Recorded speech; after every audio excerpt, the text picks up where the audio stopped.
नमस्कार। आज हम बात करेंगे पॉलिटिकल डब्बा में भागलपुर लोकसभा क्षेत्र की। भागलपुर को बिहार का तीसरा सबसे बड़ा शहर माना जाता है और ये जो भागलपुर है वो बेसिकली रेशम और हस्तकरघा उद्योग के लिए पुराने समय से प्रसिद्ध रहा है।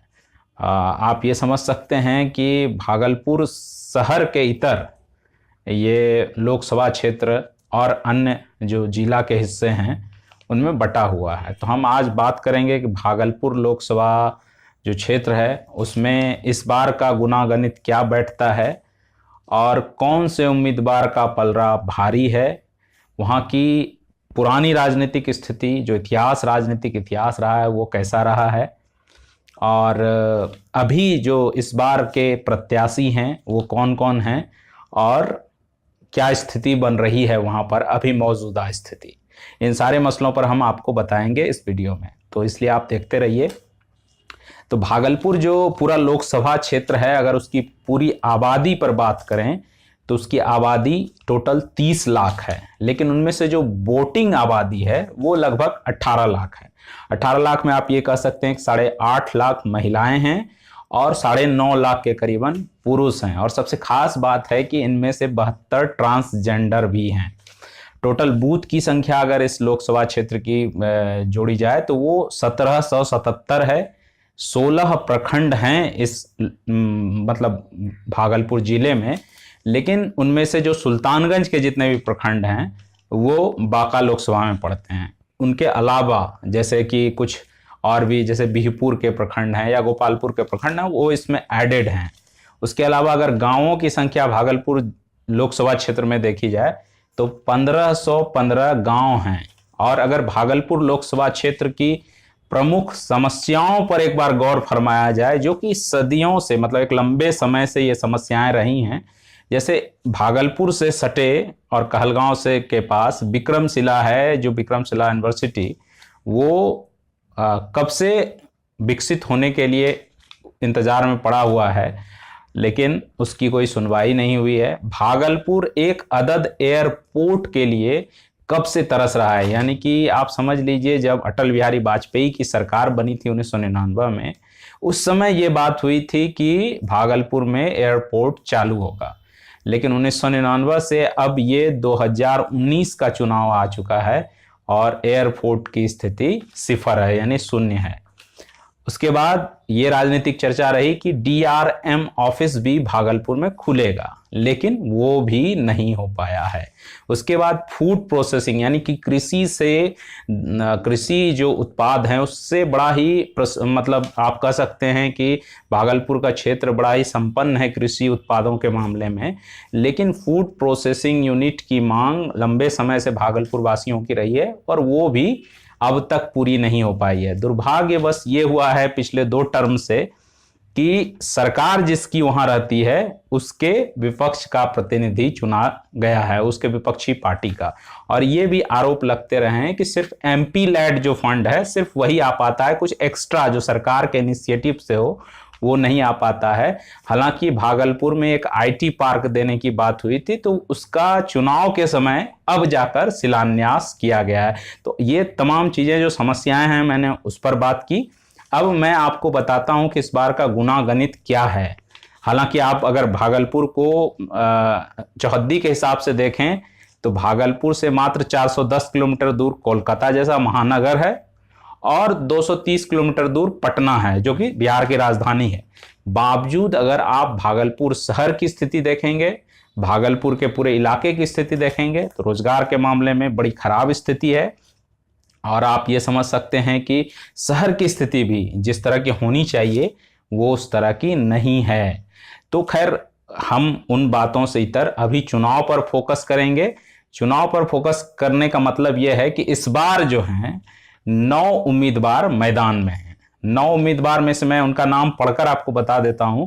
अजय मंडल जो हैं वो जदयू के उम्मीदवार हैं जिनका चुनाव निशान तीर है। शैलेश कुमार मंडल जो कि अभी वहां के वर्तमान में विधायक भी लोकसभा के चुने हुए प्रत्याशी रहे हैं, वो लालटेन छाप यानी राजद से उम्मीदवार हैं।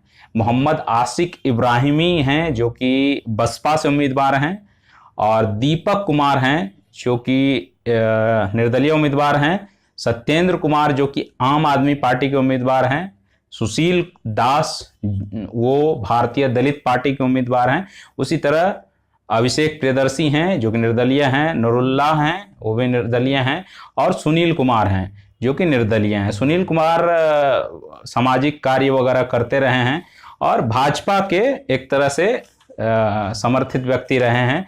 तो ये भी एक तरह से कहिए कि चूंकि भाजपा को टिकट नहीं मिली तो इन्होंने अपनी उम्मीदवारी दी है वहां पर। खैर, इससे जो अलग स्थिति ये बन रही है कि दरअसल अगर आप पिछले चुनाव को देखें, 2014 के चुनाव को देखें, तो 14 के चुनाव में वहां से शाहनवाज हुसैन बीजेपी से उम्मीदवार थे और जदयू भी अलग लड़ी थी, अबू कैसर उससे उम्मीदवार थे, और राजद से शैलेश कुमार मंडल उर्फ बुलो मंडल उम्मीदवार थे। और जिसमें कि शैलेश कुमार मंडल कुछ मतों से, मतलब 9,000 से 10,000 के बीच मतों से, जो शैलेश कुमार मंडल को मत आए थे वो 3,67,000 मत आए थे समथिंग, और जो शाहनवाज हुसैन को मत आए थे वो 3,58,000 के करीबन मत आए थे। उसके इतर अबू कैसर को भी 1,32,000 मत आए थे। लेकिन इस बार क्या हुआ है, चूंकि इस बार इसको बदल दिया गया है टिकट को, जो इसको कि भागलपुर को माना जा रहा था कि अब बीजेपी का गढ़ बन चुका है, वो उस जगह उम्मीदवार इस बार जदयू ने दिया है।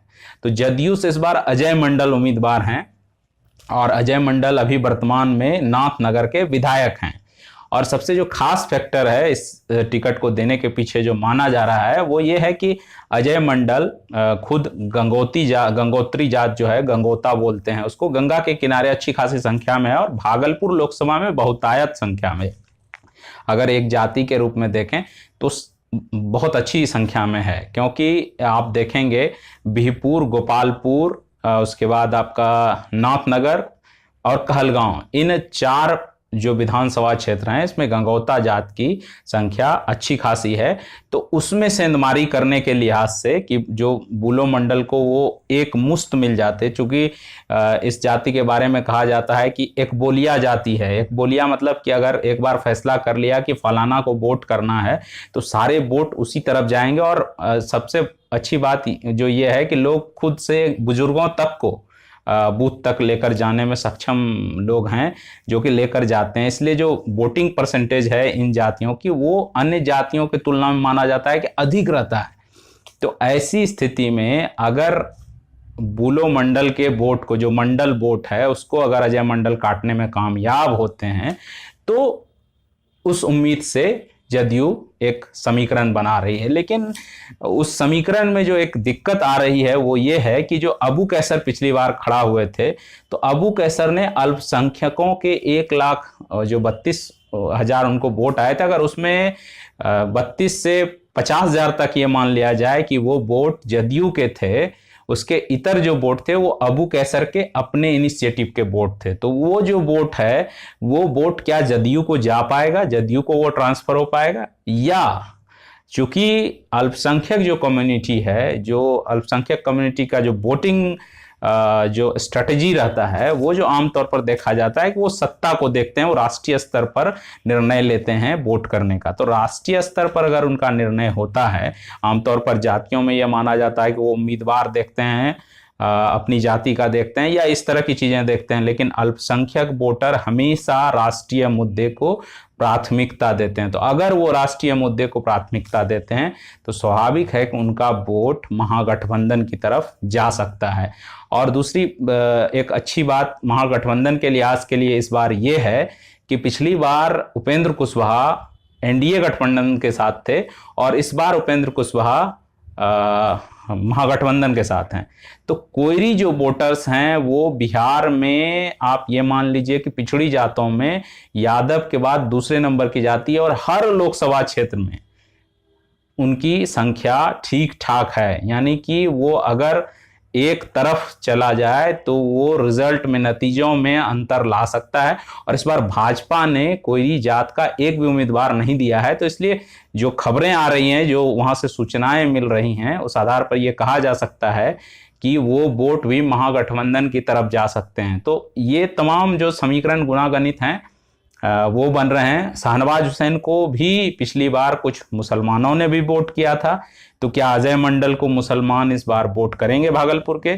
तो ये सारी चीजें देखने वाली होगी। मैं एक चीज आपको ये भी बता दूं कि कितने विधानसभा कौन कौन से हैं भागलपुर लोकसभा में। भागलपुर लोकसभा में 6 विधानसभा हैं। भीपुर है, जिससे कि विधायक बरसा रानी, बुलो मंडल की पत्नी ही है बरसा रानी, और वो राजद से विधायक हैं। उसके अलावा गोपालपुर से नरेंद्र नीरज हैं जो जदयू के विधायक हैं। नाथनगर से जो अजय मंडल थे उन्हीं को लोकसभा का उम्मीदवार बनाया गया है। उसके अलावा फिर 35 से रामविलास पासवान हैं जो कि बीजेपी से हैं, और कहलगांव से सदानंद सिंह हैं, और भागलपुर से अजीत शर्मा, ये दोनों कांग्रेस से हैं। और मैं आपको एक दिलचस्प बात बता दूं कि मेरा जो गांव है वो भागलपुर और बांका जिले के बॉर्डर में है। तो मेरे गांव का आधा हिस्सा कहलगांव विधानसभा में पड़ता है, जो कि गोराडी प्रखंड के अंदर आता है। तो वो जो मैं देख रहा हूं, वो जो एक स्थिति बन रही है, चूंकि सदानंद सिंह की अपनी एक पकड़ है कांग्रेस की तरह, वो अपनी एक उनकी छवि है, और उसके अलावा भी जो वोट बैंक के जो स्थिति बन रहे हैं, उस हिसाब से अगर देखा जाए तो स्थिति बुलो मंडल के पक्ष में जा रहे हैं। फिर भी भागलपुर का मैं आपको एक थोड़ा सा इतिहास, एक ब्रीफ बता दूं, क्योंकि यहाँ पर जो भी सांसद बने हैं उनको भागलपुर की जनता ने भरपूर प्यार दिया है। अगर आप भागलपुर लोकसभा की बात करें तो पहले पूर्णिया के साथ जो पहला चुनाव जब हुआ था 1952 में, तो उस समय भागलपुर और पूर्णिया एक तरह से कहिए ज्वाइंट कॉन्स्टिट्यूंसी था, और अनुपलाल मेहता उस समय कांग्रेस की टिकट पर जीते थे। उसके बाद 1957 में भागलपुर अलग होकर अलग लोकसभा बना, और 1957 में जो पहली बार जीते थे वो कांग्रेस से बनारसी प्रसाद झुनझुनवाला पहले सांसद बने थे 1957 में, जब भागलपुर अलग से लोकसभा बना था। उससे पहले वो पूर्णिया के साथ मिक्स था। उसके बाद 1962 से 77 तक लगातार भागवत झा आजाद कांग्रेस की टिकट पर रहे, तो एक समझिए कि लंबे लंबे समय तक रहे। उसके बाद बीच में 1977 में रामजी सिंह जनता पार्टी की टिकट पर एक बार जीते, लेकिन 1980 में फिर वो हार गए, और 1980 से 89 तक फिर भागवत झा आजाद सांसद रहे भागलपुर के। उसके बाद 1998 में भारतीय जनता पार्टी का खाता खुला कह सकते हैं। हालांकि 1989 से 1998 तक चुनचुन यादव जनता दल, जो चक्र छाप उस समय होता था राष्ट्रीय, मतलब जो जिससे राष्ट्रीय जनता दल बना है, नहीं आप कह सकते हैं कि वो जनता दल से उम्मीदवार थे 1998 तक, 89 से 98 तक। और उसके बाद 98 में प्रभास चंद्र तिवारी भाजपा के जो पहले कह सकते हैं, यानी भाजपा के वो पहले सांसद चुने गए थे, यानी भाजपा का खाता यहाँ खुला है 1998 ईस्वी में जाकर। उसके बाद 1999 में वो हार जाते हैं, और सुबोध राय, सीपीएम के सुबोध राय को जीत मिलती है भागलपुर से। उसके बाद फिर 2004 में जब चुनाव होते हैं तो सुशील कुमार मोदी, जो अभी बिहार के उप मुख्यमंत्री हैं, वो यहाँ से सांसद बनते हैं। लेकिन उसी समय फिर सरकार बनती है नीतीश कुमार की, और वो उप मुख्यमंत्री बनने चले जाते हैं 2005 में, और 2006 में फिर से चुनाव आता है।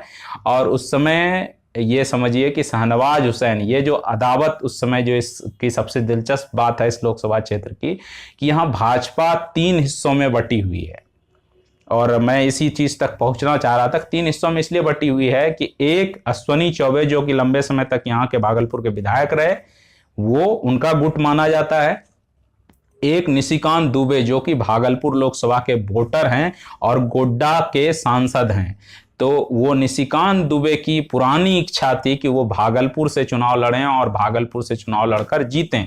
वो इच्छा इसी समय की थी कि 2004 या 6 की, कि उनको टिकट मिल जाता और वो चुनाव लड़ लेते। लेकिन अटल जी की जो बीजेपी थी उसमें निशिकांत दुबे उस तरह से प्रभावी नहीं थे, और शाहनवाज हुसैन ने उस समय टिकट पाने में कामयाबी हासिल की, और वो चुनाव लड़े 2006 में, और वो यहाँ से सांसद बने थे 2006 ईस्वी में। तो 2006 में जो शाहनवाज बने वहाँ से सांसद, उसके बाद उनका भी एक फैन बेस वहाँ पर बीजेपी में बना। तो भागलपुर में बीजेपी कमोबेश 3 हिस्सों में बटी हुई है, और वैसे में जदयू को टिकट दे देने से बीजेपी में खासी नाराजगी है बीजेपी के कार्यकर्ताओं में। और उस नाराजगी का असर ये होगा कि जो 2014 में 11,000 नोटा पड़े थे, हो सकता है कि इस बार नोटा की संख्या ज्यादा बढ़े। तो ये एक मतलब अनुमान है, ये कोई मैं आपको ये नहीं बता रहा हूं कैसा होगा, लेकिन ऐसा अनुमान लगाया जा रहा है, ऐसी चर्चाएं भागलपुर में तेज हैं। अब नतीजे क्या आएंगे वो तो खैर हमें पता चलेगा 23 मई को ही। उसके बाद 2009 में भी शाहनवाज हुसैन जीते थे, 2009 में भी राजद से उनका मुकाबला था, लेकिन उस समय उम्मीदवार शकुनी चौधरी थे जिन्हें उन्होंने हराया था। और उसके बाद 2014 में बुलो मंडल उम्मीदवार बने और बुलो मंडल ने शाहनवाज हुसैन को हराया। तो ये माना जा रहा है कि अजय मंडल निशिकांत दुबे के खासम खास हैं। जब अजय मंडल को उम्मीदवार घोषित किया गया तो भाजपा के निशिकांत दुबे ने एक स्पेशल प्रेस कॉन्फ्रेंस अपने घर पर बुलाई, जिसमें अजय मंडल को भी अपने साथ बिठाया, साथ में अपनी पत्नी को भी बिठाया। इस जो आप कह सकते हैं कि जो उनका ये बैठाने का तरीका था, उसके कई संकेत, कई राजनीतिक मायने लोग निकाल रहे हैं। खैर वो जो भी हो, लेकिन ये स्थिति बन रही है कि राजद का पलड़ा बताया जा रहा है कि हर समीकरण के हिसाब से अभी भारी है, क्योंकि अजय जी जो हैं, अजय मंडल, वो कहलगांव से पहले विधायक रह चुके हैं, उसके बाद वो नाथनगर से विधायक रहे हैं। तो हालांकि उनको दो विधानसभा में जीतने का अनुभव है, लेकिन अजय मंडल के बारे में ये कहा जाता है कि वो ठीक से हिंदी नहीं बोल पाते हैं, तो वो कैसे प्रतिनिधित्व कर पाएंगे भागलपुर जैसे संसदीय क्षेत्र का, जो बिहार का तीसरा सबसे बड़ा शहर है, सब कुछ है। तो निशिकांत दुबे ने ये भी बताने की कोशिश की भागलपुर के लोगों को कि ये नहीं बल्कि मैं प्रतिनिधित्व कर रहा हूं, इस तरह से उन्होंने जताने की कोशिश की। लेकिन उसका क्या असर होता है ये तो समय ही बताएगा। हालांकि एक सूचना ये भी है कि 15 अप्रैल को प्रधानमंत्री नरेंद्र मोदी की रैली भागलपुर में होने वाली है, क्योंकि 18 अप्रैल को मतदान होना है। तो अगर आप भागलपुर के दर्शक हैं तो वोट डालने जरूर जाइए, और जब रिजल्ट आएंगे तब फिर हम चर्चा करेंगे। थैंक यू, देखने के लिए आपका धन्यवाद।